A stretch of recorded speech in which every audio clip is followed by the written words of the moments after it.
Thanks for listening to the FU Cancer Podcast. My name is Christina Rollins. I'm a dietitian, mom, and wife to a pretty awesome cancer survivor. We said FU to cancer nearly 25 years ago and are still going strong.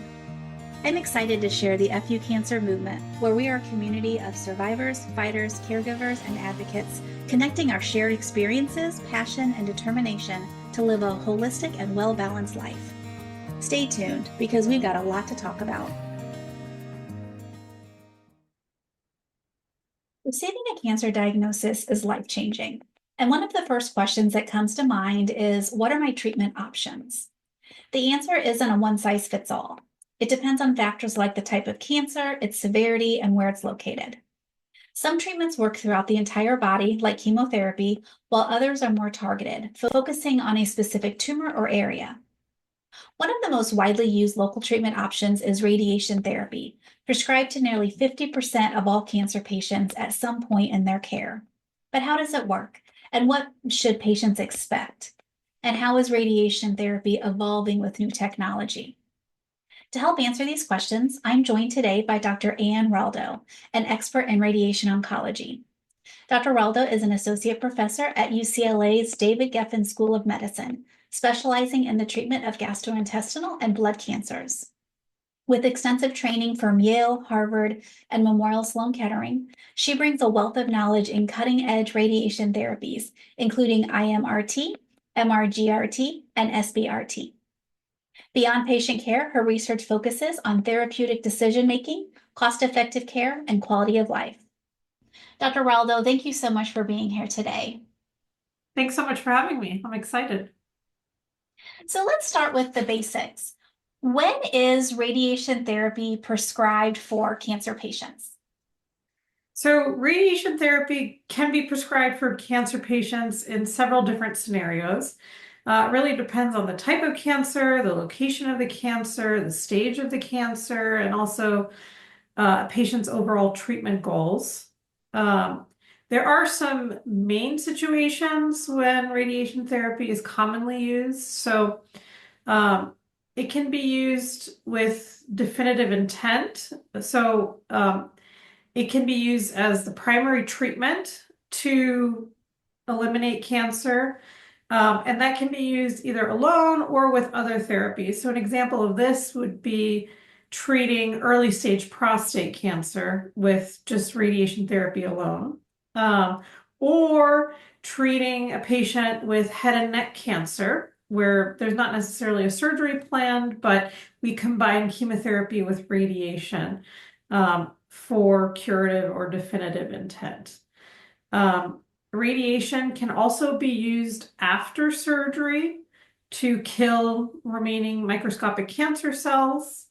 It can be used before surgery, and then it's often used to shrink a tumor to make the surgery more easy and more effective and prevent a recurrence. And then, of course, it can also be used in the palliative setting, where the intention is really just to use radiation as a modality to relieve symptoms. And common symptoms that radiation can help with are things like pain or bleeding. So those are probably the most common scenarios, but there are many, many. So does a patient's insurance coverage come into play when you're deciding whether or not to treat with radiation therapy? So I will say, I wish it didn't. I wish, we were able to treat patients with, complete authority and not having to worry about coverage limitations or insurance approval processes. But of course, at the end of the day, somebody has to pay for the treatment. So it does end up potentially affecting radiation therapy decisions. And more than anything, I feel like getting insurance coverage sometimes ends up delaying our radiation therapy plans. Unfortunately, we have some insurances that require pre-authorization, where we basically need to get permission in order to initiate radiation therapy, especially when it comes to using more complex techniques. Those tend to face stricter scrutiny, oftentimes because they're more expensive. Um, we will often appeal the need for radiation therapy. We'll have to do peer-to-peer reviews when certain coverage is denied to try to convince insurance companies to let us treat how we would like. Um, ultimately, I will say patients, at least in my experience, will get the appropriate treatment. It's just that we have to jump over hurdles sometimes to Mhm. get there. And do the paperwork, right? There's always lots of paperwork and lots of great people behind the paper pushing to make it happen, I'm sure. Yes, absolutely. And it just, to me, it's probably the least least favorite part of my job. Absolutely. So once you made the decision and the patient has made the decision to proceed with radiation therapy, what does a typical course of care look like? Yeah, so there are different phases of care within radiation.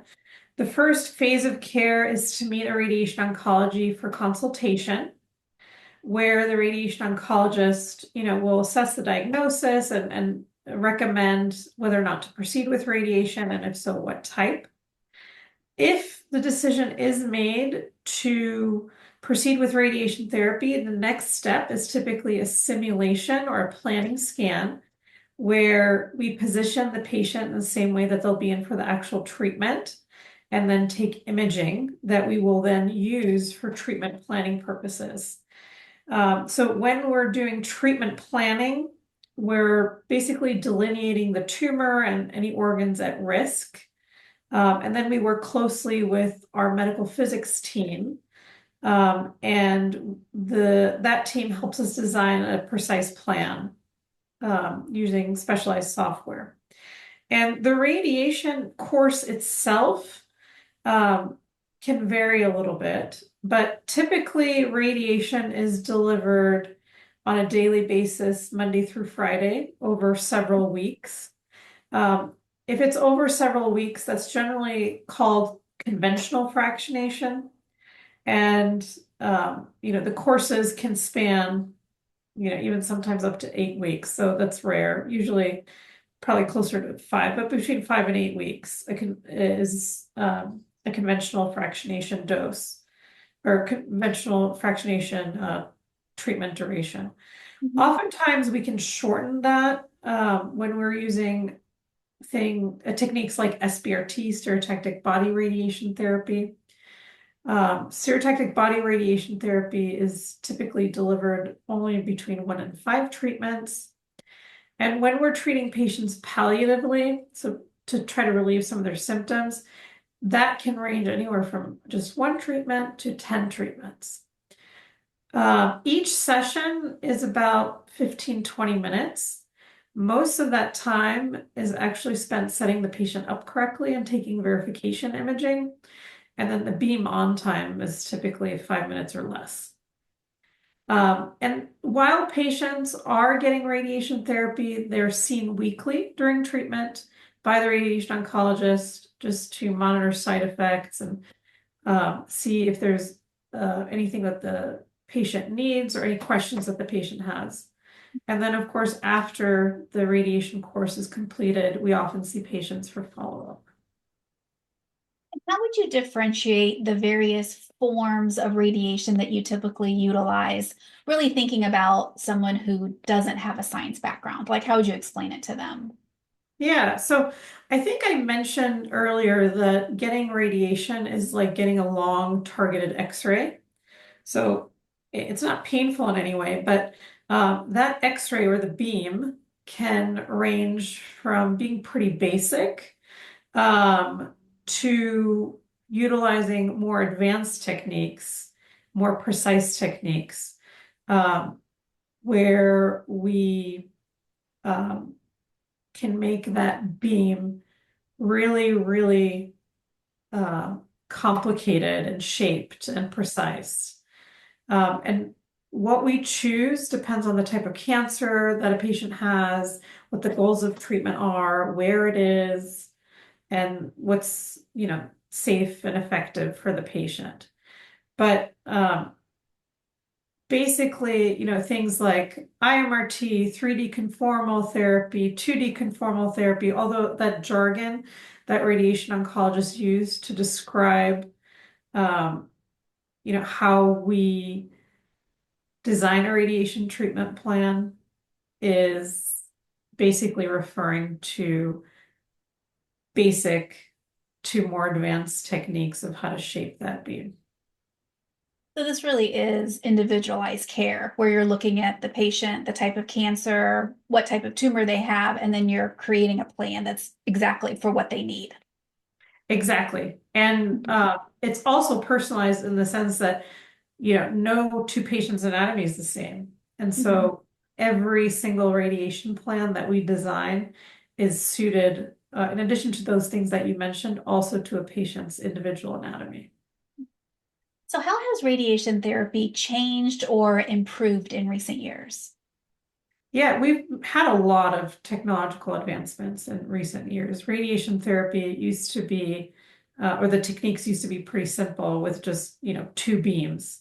Now, we've gotten really, really sophisticated. So, with that more precise targeting, um, patients are experiencing much fewer side effects. Um, we're also recently, changing, or the field is kind of moving away from longer courses of radiation therapy whenever possible to using fewer treatments with higher dose. So I mentioned SBRT before, Mhm. where patients are just getting, 1 to 5 treatments as opposed to 6 or 8 weeks of daily treatment. And that's something that's certainly more convenient for patients, and sometimes even leads to better tumor control. Our machines have also gotten smarter, so we're able to do real-time tracking to adjust for um, tiny movements or patients breathing. And we've been able to incorporate more AI um, and digital tools to help us adapt patients. So, for instance, one technology that we have available now is something called MRI guided adaptive radiation. And that's where we're able to change the treatment plan for a patient daily based on the anatomy changes within that patient. So, for instance, a patient with pancreatic cancer um, might have changes in some of the positioning of the intestines or the stomach on a day-to-day basis, and we're now able to account for things like that. So, a lot more personalized, a lot more targeted when it What are comes to some what are advancements. some common side effects that a person can expect when they're receiving radiation therapy? So radiation therapy can certainly have side effects, but I will say not everyone experiences them. Most side effects are localized, meaning that they really depend on where the radiation is aimed.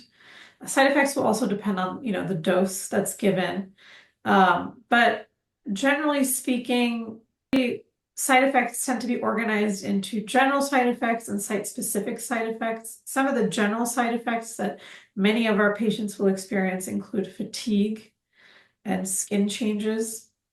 Um, so the skin changes, especially if a target is close to the skin, tend to be similar in nature to sunburns. They're not sunburns, but they can behave similarly in the sense that there can be some redness, some dryness, some itchiness, sometimes even some peeling in the skin. Um, and then I mentioned that there can also be site-specific side effects. So, a patient who's getting radiation to the head and neck is going to experience things like a sore throat or a dry mouth or difficulty with swallowing. Those are not things that a patient who's getting pelvic radiation is going to experience.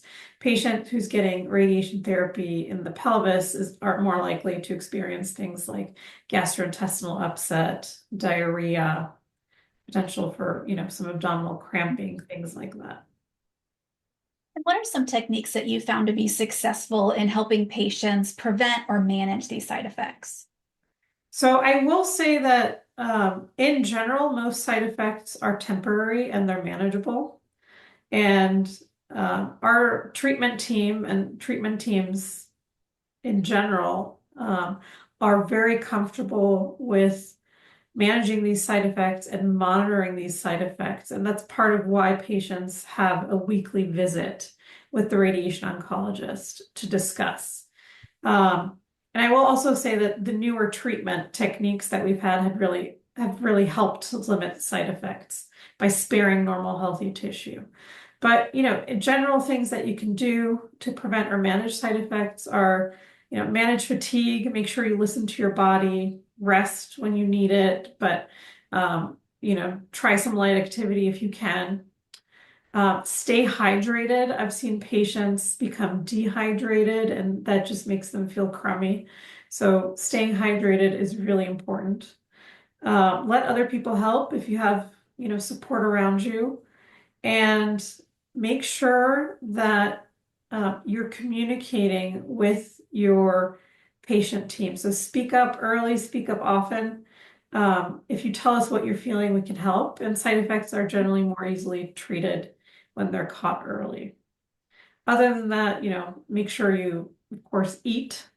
Food is fuel, especially when your body is, healing and going through any sort of medical treatment. Well, those are some great tips. So thank you so much for sharing. I think what I hear from you and what I've heard from other podcast guests is that we just need to be open with our healthcare provider, talk about what's going on, and work together to come up with a treatment plan or a solution to those unpleasant side effects. Yeah, absolutely. Patients also, are so different in terms of what they experience and to what degree they experience certain side effects. So, for that reason, it's not one size fits all, but we really do want to tailor it to that patient. So thinking ahead, are there any new innovations on the horizon related to radiation therapy and cancer care? Yeah, there are some exciting innovations that I feel like are in the pipeline. So, we're starting to combine radiation with immunotherapy.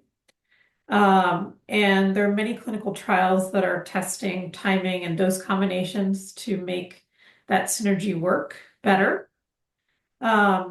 There's also biomarker guided personalization within radiation therapy. So it's possible that what radiation dose or technique is most effective could be based on a patient's particular DNA. So researchers are studying genomic signatures to see when patients could get away with less radiation or need more radiation. There's something new called flash radiation therapy, which delivers the entire radiation dose in milliseconds, so super fast. And the thought behind that is that it's so fast that it spares normal tissues more than a traditional delivery would. And then also up and coming are the use of radiopharmaceuticals and theranostics. So combining targeted imaging and radiation therapy in one molecule.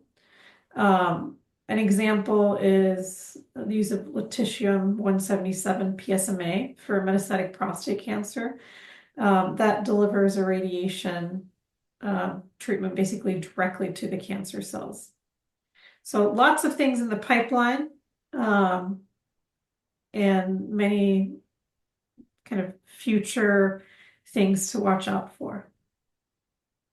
Well, doctor, thank you so much for taking time out of your practice to talk with us today. Really appreciate your guidance and really all you're doing to care for the cancer community. Thank you. It's my pleasure. And listeners, be sure to check out our website at fucancer.health to access a library of information designed to support you on your cancer journey. And be sure to follow the FU Cancer podcast on Spotify, YouTube, or wherever you access your favorite content. Until next time, I'm Christina Rollins. Thanks for listening.